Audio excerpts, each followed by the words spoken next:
Ինչ վերաբերում է փաստացի վճարումներին,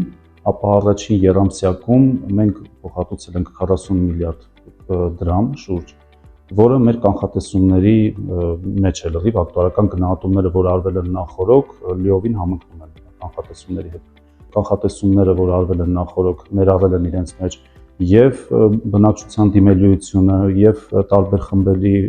հիվանդությունների սպասումները, քրոնիկ հիվանդությունները, համաճարակաբանական պատկերը։ Թե բուժ հաստատության, թե լաբորատորիաների, թե դեղատների հետ մենք ունենք ստակ հիմնական եւ լրացուցիչ պայմաններ, որոնց որ դեղատները, լաբորատորիաները, բուժ հաստատությունները պետք է համապատասխանեն։